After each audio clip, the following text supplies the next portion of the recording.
Well, hello guys, this is Infinite Flash here. Today I'm going to be talking about what happened in Game 4 of the match between Levon Aronian and Hikaru Nakamura. The score up to this point has been even. Nakamura won the first game, Aronian won the second game, we had a draw in the last game. Today's game was pretty interesting in my opinion. Let's see what happened. In this game we have Aronian playing white and Nakamura playing black, and just like their last game when Aronian was playing black in this position, we got the same opening, the Catalan opening, and we still got the accepted variation. But instead of this time of not Aronian playing the knight e5 variation, we have White actually playing the mainline Queen c2 variation. And I certainly expected Nakamura to play a6 in this position when I think a4 has been played and Queen c4. This stuff has been the main line for the past decade or so. Um, and this has been really, really common in grandmaster practice of and all high level practice. This variation, this complex. So I certainly expected a6, but Nakamura actually played a different move. He started out with b5. That's really a move that I almost never see these days. But Black's idea is just basically to keep on to the pawn, and why not really? In this position, White decided to play a4 to break down the pawn chain. There's a lot of interesting options in this position. I think I've seen a game between Sam Shankland and, if I remember correctly, an American grandmaster. I can't remember his name right now, but I'll remember it later. They had this position in their game, and White decided to play knight e5. But the problem with this move is that Black can just capture the pawn in d4, and if you capture the rook, then I'm taking the knight on e5, and Black has really good compensation for this, for the exchange. I think the American grandmaster's name is Alexander Shabalov. He played Shankland in the U.S. Championship. I can't remember what year, but that was certainly interesting. There's a lot of in-between moves that White can play with knight takes f7. This is interesting stuff, and I think that White's doing okay, but this is very, very complicated with knight g5, and Black, there's a lot of interesting and complicated lines, so if you're a theoretician, this position is very interesting to analyze. I won't go into too much depth for this kind of position. It's not really relating to the game at all. White can also consider knight c3. b4 is certainly interesting, no doubt. But usually Black plays in this position, I think a6. And after this, probably then, if you try to go for the same thing with knight e5, then Black is probably actually capturing here. And maybe the same line, I think, just doesn't work out for Black. So probably after this, I think Black would play, I think c6 or knight d5 is the move. If I recall correctly, there's a game in this line between Vladimir Kravnik playing white and it's either Alexander Morozevich, or Alexander Grishuk on the black side. There's some interesting play that happens. Kravnik has had a brilliant game in this line, so you guys should check that out if you're interested. There's a lot of play in these kind of lines, a lot of interesting play. Knight c3 is also another option if you're wondering. Don't mean to extend this any longer. a4 seems normal. Black plays b4. There's not really another move you can play. A takes b after c6 is a takes b is just a threat, and you can't play either pawn to defend it really without allowing something on this diagonal or something on the file. So the next move makes sense with b4, and White decides not to capture the pawn here actually. If he captures the pawn right here, I think the idea is that Black would probably play bishop a6, and now this queen would have to retreat to protect the e2 pawn that the bishop is skewering right over here. So queen c2 to protect it, and Black would probably continue with knight bd7 followed by c5, maybe rook c8, and really have no problems at all in this kind of position. I don't think Black's doing that bad at all. So usually the move that you would normally expect to capture the pawn would be this knight. So knight bd2 looks normal, but it turns out that after knight bd2, bishop b7, Black's doing quite alright in this position. Knight c4 is met by the annoying move bishop e4, if I can get this move to work. Bishop e4, now this queen has to retreat to a less desirable square. Black is doing okay in this line, I think. Still very much a playable position for white, but that's not ideal if you ask me.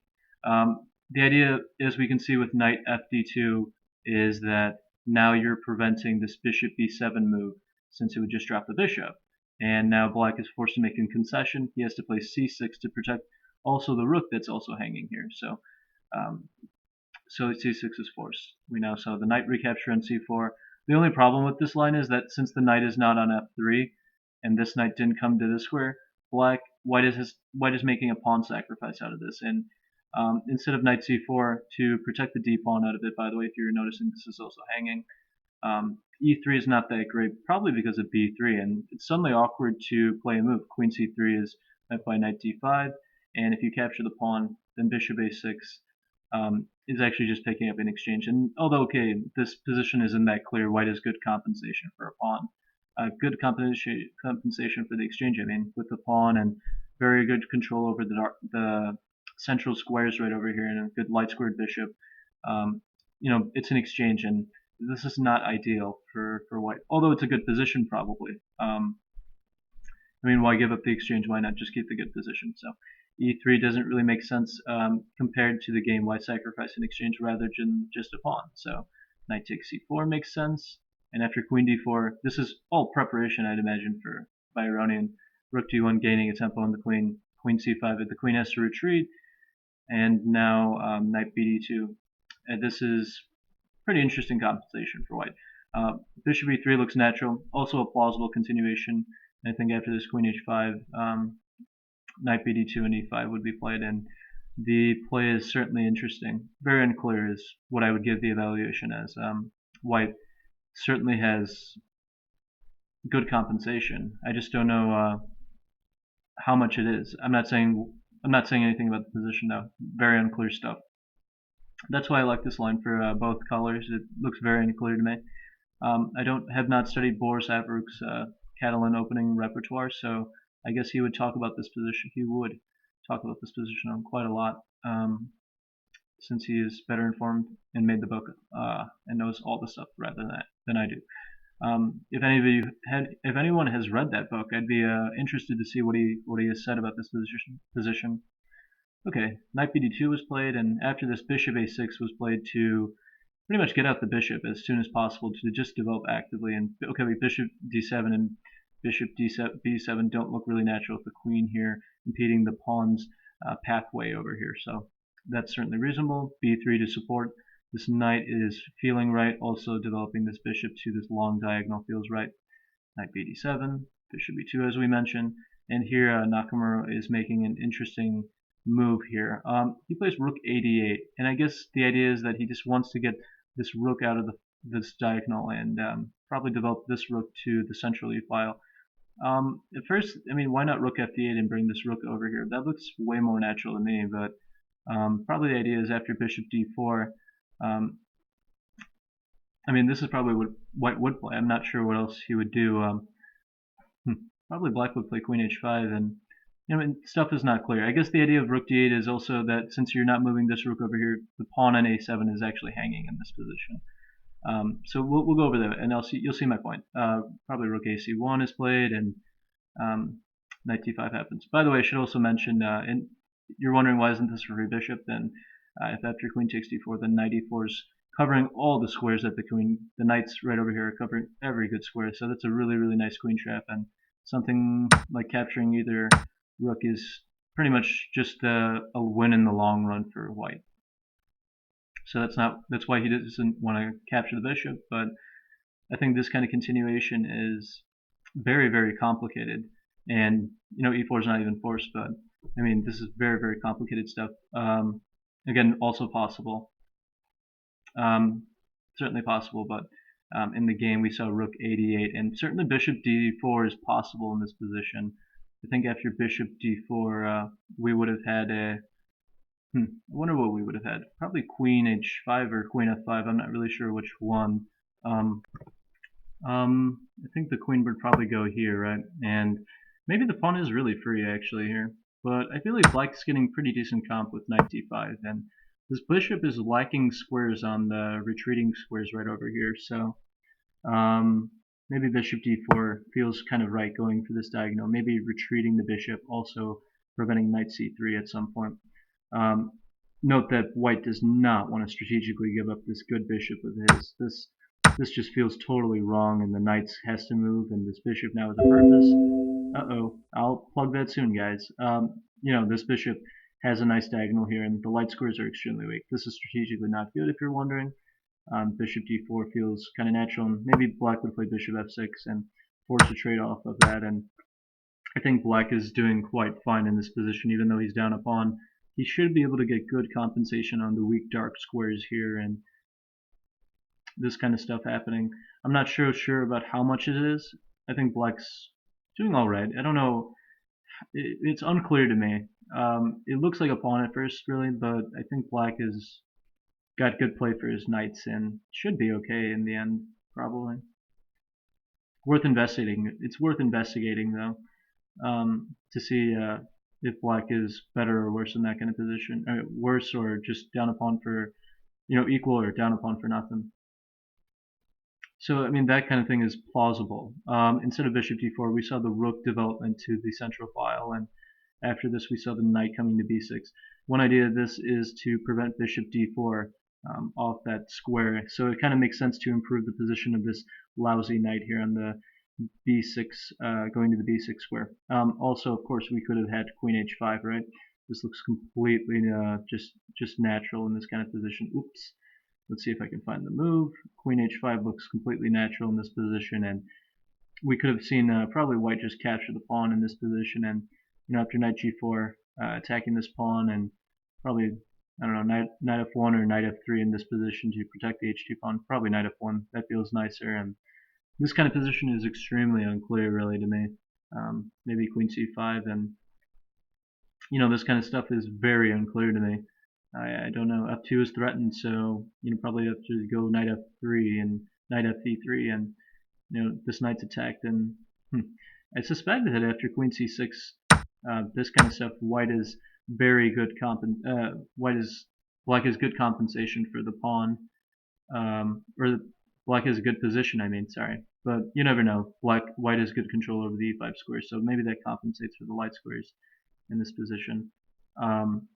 I think black probably would just take here without much of a thought, and we would normally get this kind of position when, I don't know, knight takes c2. The only problem is knight c5 is very annoying for white to defend the b3 pawn, so that's quite an issue. I don't know what's the normal move. Knight d4 is just met by rook d4, and well, this kind of stuff is not very good. Rook d7 is an in-between move, but I don't think it does much since you have another in-between move, knight e2, and black is doing fine in this kind of position. Probably rook c8 and getting a jump on the bishop, and black's totally fine. Very, very complicated stuff, really, in my opinion. So we did not see that, but instead we saw knight b6 preventing quite a number of threats in this position, and now Aronian captured the knight over here on the f6 square. Yeah, this is really, really interesting and complicated stuff, in my opinion. Yeah, the idea is to simply just double the pawns. Notice that if you take with the bishop, white is playing knight e4. And the problem is that after, well, you don't really have another queen move other than, like, let's say queen f5 defending this bishop. So it's probably queen f5, and white would play jump with the other knight to the d6 square, and now your queen has to move again to defend this bishop once again. And the only move for that is either queen f5, and this is probably prone to various tactics with even f4. You can consider f4 in this kind of position, and I don't know, queen g6 feels kind of safer around here with the king side, and very safe, and I don't know, white would have a very nice position after knight c5. These are dominating knights. The queen trade would probably happen, and white is standing well in this kind of position. Even though black has the bishop pair, this configuration with the nice bishop is just so pleasant for white. So I think that also, if I can get this right, I think also white can play knight e3, and after queen g6, yes, I know, I'm low on battery. Knight f6 would happen, and queen f6 is leading to pretty interesting stuff. And this kind of position is also very, very nice for white, I think. Um, so white has a lot of options, and black doesn't really want to allow this kind of situation happening. So in the game, we saw black actually take with the G pawn, as we can expect. Aronian jumps with the knight on e4. The queen comes to f5. I think if the queen goes to h5, maybe white would play bishop f3, getting tempo on it. And I mean, it's not really sure. I'm not really sure where it goes. The queen on h6 doesn't feel right, so probably it would go back, and it's not really sure why you. I'm not really sure why you wouldn't go to f5 anyway. So he goes to the f5 square first, and I think here Aronian's making a good decision in trading off the knight here on b6 first to prevent it going to d5. So captures, and now let's see. It just takes on c6, right? That's actually what happened. Takes on c6 is pretty much leading to a very interesting position where white should turn out to be better, I think, with all the space and nice pieces in the center. So it captures on d1, and the rook took back. Black gained a tempo with rook c6, c8, and queen b7, queen b6, bishop takes e2. There's a ton of captures in this kind of position that just conveniently worked out. Now Aronian found a very nice move in queen b7. If I recall correctly, rook e1 was also a move, but I like Aronian's move too with queen b7. So the idea is that black can trade off another pair of pieces here with this check. Now by white queen c8, and now bishop f8. Notice that you can't really play king g7 in this position because of, I think, queen d7, right?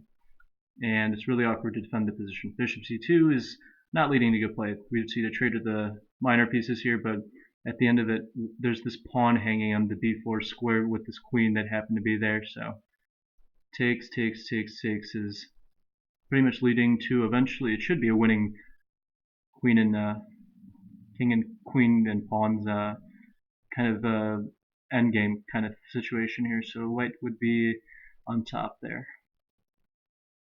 So this is kind of what we saw with bishop f8, getting the bishop out of the double attacking fire on these two squares. So it makes a lot of sense. And we saw queen d8 by white here. Another move keeping the attack on here. Here it's certainly interesting. You might be wondering why not retreat the queen right here, right? It certainly makes sense. The idea is that, and yeah, I think this is also another possibility that could have happened. Maybe queen c4, queen e5, centralizing that queen, and I think this position is still up in the balance, up in the air. But I mean, white has the pass pawn. That's got to mean something. So, and he has good, pretty decent pieces. Maybe h4 is a possibility, or probably another move at some point, right? Or probably maybe queen d3, right? Let's see if I can go back there. Or queen d3, probably to gain a tempo on this bishop. And now this bishop has to move back over here. The play is really unclear. I think it would have been interesting to see what would have happened if that actually happened. So instead of queen c4, we saw queen d8 attacking this and letting the b3 pawn go. But it turns out there's a crack. The idea is to basically put pressure on the pawn, right? It makes a lot of sense. But I'm always a little bit hesitant to give away the pawn like that. And in this position, Aronian is pretty much choosing a move that pretty much decides the game right here. The game type of position, let's say. Played a5. This is not the best move in the world. He can play knight takes f6. This turns out to be not leading to that much, I think. I'll show you why. But the best move in this position turns out to be the surprising move g4. And compared to the game position, I think this is pretty much giving black, I think, decent drawing chances. I mean, white good winning chances, I think. So the idea of g4 is that after queen g6, which is practically forced, this queen is really short on squares right now. Notice that you can't go to the e5 square. There's a lot of lines. Queen d5 is met by knight f6. Can't go to this square because of the knight. Can't go to this square, I mean. This square is covered by the pawn.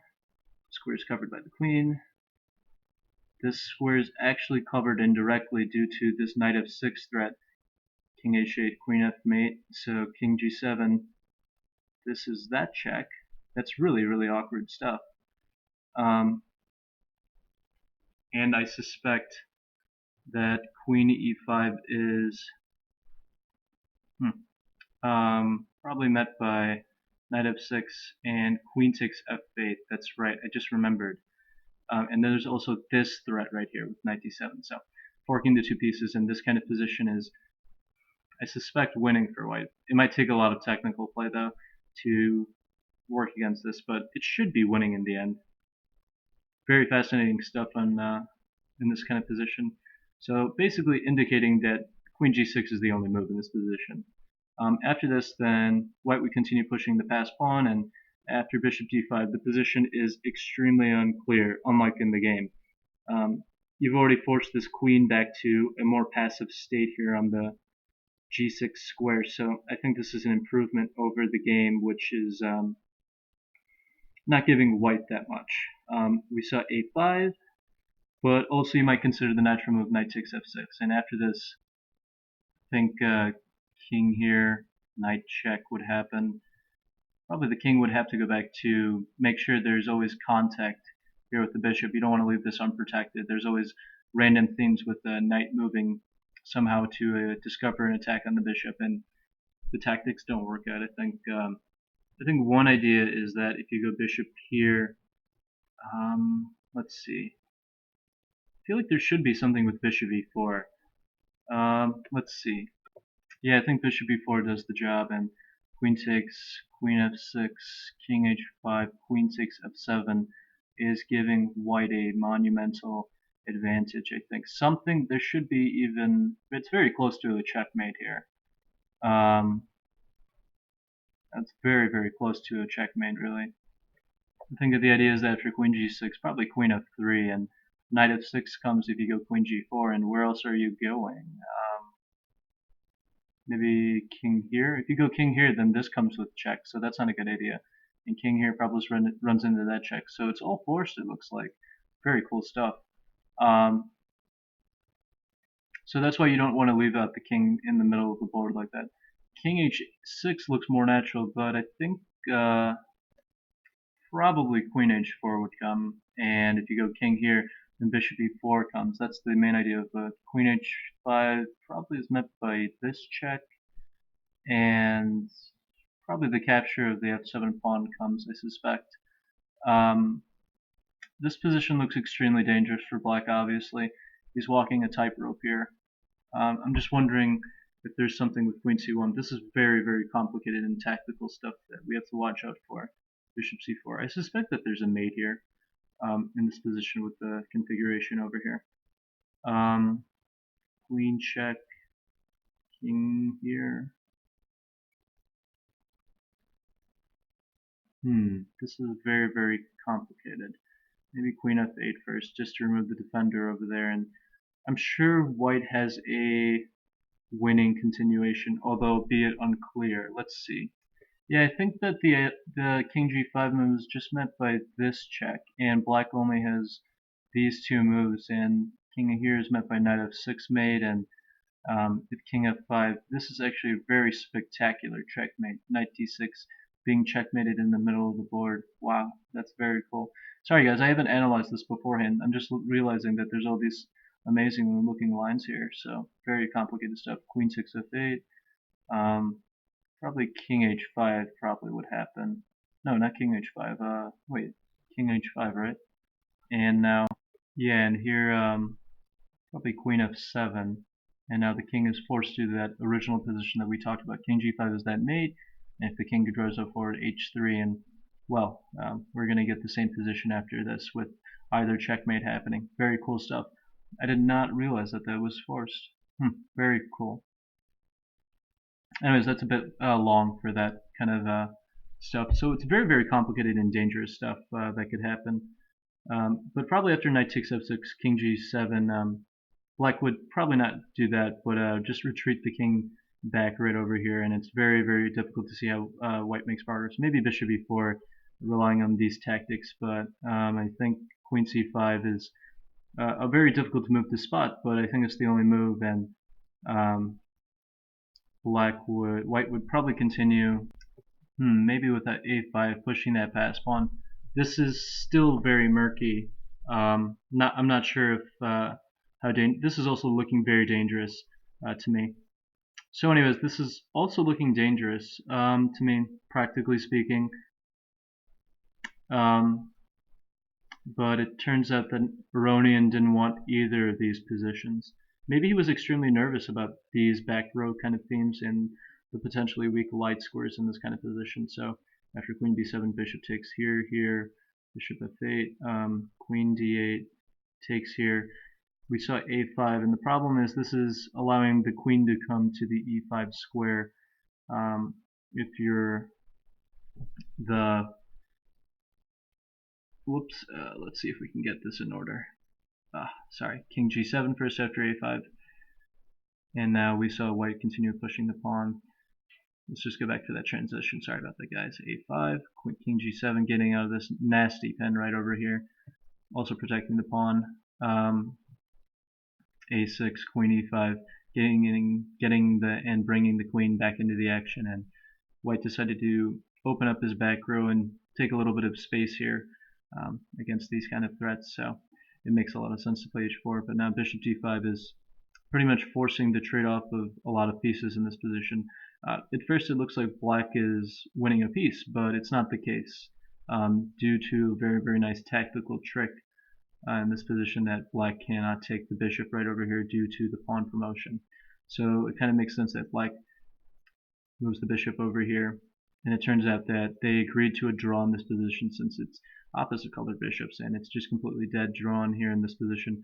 You can play on for millions of years and never make any progress, it feels like, and I think that's a fair draw. I think Aronian missed a lot of opportunities though, and when he played a5, he definitely missed dangerous opportunities with knight takes f6 and g4. That's really, really interesting stuff. I think that's the critical point of this game. So overall, I think a well-played game by both sides. You got to give Nakamura for bearing through this precarious situation on the king side in this kind of area, in this vicinity. I think this was a well-played game by both sides. So I'll have to say thanks for watching this analysis by me. This is, of course, a very complicated game. Today wasn't as tired as yesterday. So again, thanks for sticking with me, guys, and I'll be covering the Blitz games tomorrow. That'll be interesting stuff. Whichever Blitz games are the most interesting, I'll be covering.